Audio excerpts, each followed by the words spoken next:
Hello everyone, welcome to Succeed IAS. My name is Amit Dubey and let's start with the daily current affairs for Geography Optionals.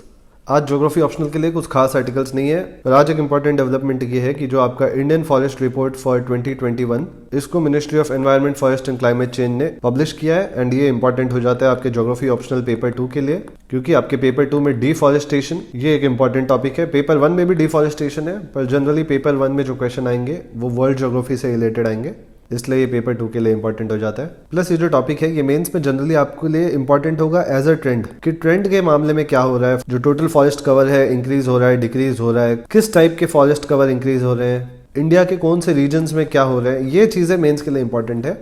But इसमें बहुत सारे core facts हैं। Core facts मतलब सीधा percentage wise या कौन सा state में सबसे ज़्यादा फॉरेस्ट इंक्रीज हुआ है, कौन सा स्टेट में सबसे ज़्यादा डिक्रीज हुआ है, ये सारे जो कोर फैक्ट्स हैं वो आपके प्रीलिम्स के लिए इंपॉर्टेंट है। तो ये जो इंडियन फॉरेस्ट रिपोर्ट है ये आपके प्रीलिम्स के लिए बहुत इंपॉर्टेंट हो जाता है। तो उन पॉइंट्स को भी मैं कवर करूंगा, पर ज्यादा फोकस हमारा ज्योग्राफी ऑप्शनल पे होगा। तो पहले मैं आपको थोड़ा इंट्रोडक्शन दे देता हूँ इंडियन फॉरेस्ट रिपोर्ट के बारे में। ये 2 साल में एक बार पब्लिश होता है, जैसे 2019 में हुआ था, उसके बाद 21 में हुआ है एंड अब 23 में होगा। तो हर 2 साल पे ये रिपोर्ट आता है। Ministry of environment, forest and climate change ये रिपोर्ट लेके आती है एंड इसमें जो फॉरेस्ट सर्वे होता है वो 3 टाइप के फॉरेस्ट को लेके होता है जनरली। फर्स्ट है आपका वेरी डेंस फॉरेस्ट, सेकंड है आपका moderately dense forest and third है ओपन फॉरेस्ट। तो गवर्नमेंट जो रिपोर्ट सबमिट करती है उसमें फॉरेस्ट को इन 3 कैटेगरी में डिवाइड कर देती है। तो इस साल 2021 के फाइंडिंग में ये आया है कि जो टोटल फॉरेस्ट कवर है एंड ये जो इंक्रीज है ये अराउंड 1540 स्क्वायर किलोमीटर से हुआ है। 2019 में हमारा 21.67% था फॉरेस्ट, लेकिन 2021 में हमारा फॉरेस्ट इंक्रीज होकर हो गया 21.71%। ये बहुत मार्जिनल इंक्रीज है, लेकिन कम से कम इसको इंक्रीज में तो काउंट करेंगे ही। तो ये तो हो गया टोटल फॉरेस्ट कवर। अब हम लोग देखेंगे इसको कैटेगरीज में डिवाइड करके। जो वेरी डेंस फॉरेस्ट कवर है इसमें टोटली इंक्रीज आया हुआ है, जो मॉडरेटली डेंस फॉरेस्ट है इसमें डिक्लाइन आया हुआ है एंड जो ओपन फॉरेस्ट है इसमें इंक्रीज हुआ है। एंड ये दोनों इंटर रिलेटेड है, क्योंकि जो मॉडरेटली डेंस फॉरेस्ट है इसके डिक्लाइन की वजह से ही यहाँ पे इंक्रीज हुआ है, क्योंकि जो कैटेगराइजेशन है वो कैनोपी के ऊपर बेस्ड है। अगर आपको पता होगा कि जो आपका फॉरेस्ट होता है, सपोज ये आपके फॉरेस्ट लैंड्स है, तो ये जो कैनोपी होती है अपर कवर, इसके ऊपर डिपेंड करता है कि ये किस टाइप का फॉरेस्ट है। अगर आपकी कैनोपी जो है वो 70% से ज़्यादा है तो इसको हम लोग बोलते हैं वेरी डेंस फॉरेस्ट। अगर आपका कैनोपी 40% से 70% के रेंज में है तो उसको हम लोग बोलते हैं मॉडरेटली डेंस। एंड अगर आपका कैनोपी 10% से लेके 40% के बीच में है तो इसको हम लोग बोलते हैं ओपन फॉरेस्ट। ये कैटेगराइजेशन आप यहाँ पे देख सकते हैं, इसको मैं टेलीग्राम चैनल पे शेयर कर दूंगा, वहां से आप इसको डाउनलोड कर सकते हैं। तो ये 3 कैटेगराइजेशन है आपके फॉरेस्ट टाइप्स के, जिसमें से मॉडरेटली डेंस फॉरेस्ट में डिक्लाइन आया हुआ है एंड बाकी दोनों में इंक्रीज हुआ है। अब बाकी और फाइंडिंग्स भी देख लेते हैं जो इस साल से रिलेटेड है। सी अगर एग्जाम में डिफॉरेस्टेशन से रिलेटेड या ऐसा कुछ क्वेश्चन आता है तो ऐसा मैप आप लोग एग्जाम में बना सकते हैं। यहाँ पे आप देख सकते हैं कि कौन से 5 स्टेट्स में सबसे ज्यादा राइज हुआ है फॉरेस्ट में एंड कौन से 5 स्टेट्स में सबसे ज्यादा डिक्लाइन आया हुआ है।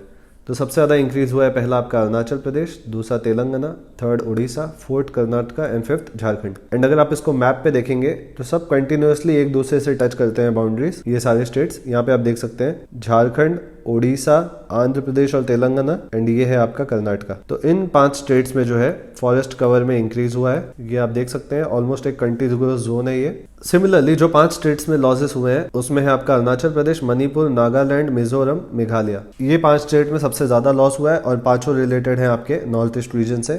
तो यहाँ पे आप देख सकते हैं आसाम को अगर हम लोग छोड़ दें तो अरुणाचल प्रदेश, नागालैंड, मिजोरम, मेघालय ये सारे रीजन्स में डिक्लाइन हुआ है फॉरेस्ट कवर में। तो इस तरीके से आप एक एग्जाम में मैप बना सकते हैं अगर डिफॉरेस्टेशन के क्वेश्चन आते हैं इंडिया से रिलेटेड। प्लस जो बाकी स्टेट्स हैं इनके बारे में भी आपको हिंट होना चाहिए कि यहाँ पे इंक्रीज हुआ है या डिक्रीज हुआ है। बट जो मैक्सिमम गेनर्स हैं एंड जो मैक्सिमम लूजर्स हैं वो ये 2 रीजन्स हैं। अब एक और इम्पॉर्टेंट फैक्ट यहाँ पे है मैंग्रोव फॉरेस्ट से रिलेटेड। ओवरऑल मैंग्रोव फॉरेस्ट में भी इंक्रीज हुआ है। ये इंडियन एक्सप्रेस में एक आर्टिकल था, तो इसको भी मैंने स्क्रीनशॉट ले लिया कि आपको मैंग्रोव फॉरेस्ट का भी ट्रेंड पता हो कि मैंग्रोव फॉरेस्ट में क्या हो रहा है, क्योंकि एक स्पेसिफिक क्वेश्चन मैंग्रोव फॉरेस्ट के ऊपर आ सकता है, क्योंकि मैंग्रोव फॉरेस्ट के जो सिग्निफिकेंस है ये बहुत इंपॉर्टेंट हो जाता है कुछ रीजंस की वजह से। For example coastal disaster response management की वजह से, प्लस बायोडाइवर्सिटी के लिए भी कुछ काफी इंपॉर्टेंट सिग्निफिकेंस है इस रीजन का। तो मैंग्रोव फॉरेस्ट को भी आप एक बार अच्छे से प्रिपेयर कर लो एज अ सेपरेट टॉपिक। फिर यहाँ पे आप कुछ इंपॉर्टेंट फैक्ट्स देख सकते हैं कि जो नॉर्थ ईस्ट रीजन है, भले यहाँ पे डिक्लाइन आया हुआ है ओवरऑल फॉरेस्ट कवर में, बट यहाँ पे आप देख सकते हैं कि जो नॉर्थ ईस्ट रीजन है वो टोटल एरिया इंडिया का जो है उसका सिर्फ 7.98% होल्ड करता है।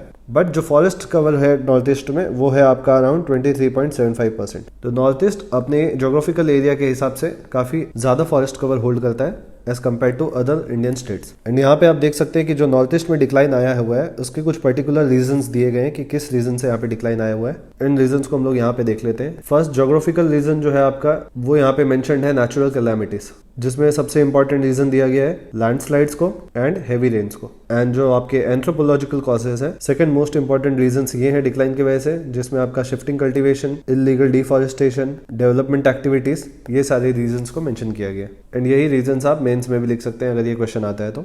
एंड जो एनवायरमेंटलिस्ट है उनका बोलना ये है कि ये जो डिक्लाइन है इसके वजह से और ज्यादा लैंडस्लाइड्स होगा, क्योंकि जितना ट्री कवर रिड्यूस होगा उतना सॉइल वहां पे लूज होगी एंड लैंडस्लाइड्स के खतरे बढ़ेंगे। तो एक तरीके से आप इसको देख सकते हैं, एक साइकिल है ये कि जितना ज्यादा डिफॉरेस्टेशन होगा उतना ज्यादा लैंडस्लाइड होगा, एंड जितना ज्यादा लैंडस्लाइड होगा उतना ज्यादा डिफॉरेस्टेशन होगा। तो ये जो फैक्ट्स मैंने अब तक बताए, इन सब फैक्ट्स को अपने नोट्स में ऐड कर लो। ये सारे आपके ज्योग्राफी ऑप्शनल, जीएस, इनके लिए इंपॉर्टेंट हो जाते हैं। कुछ और चीजें जो सिर्फ प्रीलिम्स के लिए इंपॉर्टेंट है, फॉर एग्जांपल जो 2021 का रिपोर्ट है फॉरेस्ट कवर, इसमें कुछ चीजें फर्स्ट टाइम हुई हैं। फॉर एग्जांपल यहाँ पे आप देख सकते हैं फर्स्ट टाइम जो है फॉरेस्ट कवर में जो आपका टाइगर रिजर्व्स है, टाइगर कॉरिडोर्स है, इनको भी ऐड किया गया है सर्वे में। एंड इनका ट्रेंड यहाँ पे इस पैराग्राफ में मेंशन्ड है। यहाँ पे अगेन ज्योग्राफी ऑप्शनल के लिए या जीएस के लिए एक इंपॉर्टेंट पैराग्राफ है कि फॉरेस्ट के ऊपर क्लाइमेट चेंज का क्या इंपैक्ट पड़ता है। तो यहाँ पे मेंशन है कि क्लाइमेट चेंज की वजह से फॉरेस्ट फायर के केसेस बढ़ चुके हैं, प्लस क्लाइमेट चेंज की वजह से जो वेजिटेशन पैटर्न है इसमें चेंजेस आए हैं। बहुत सारे स्पीशीज जो है वो दूसरे तरीके से बिहेव कर रहे हैं बिकॉज ऑफ क्लाइमेट चेंज,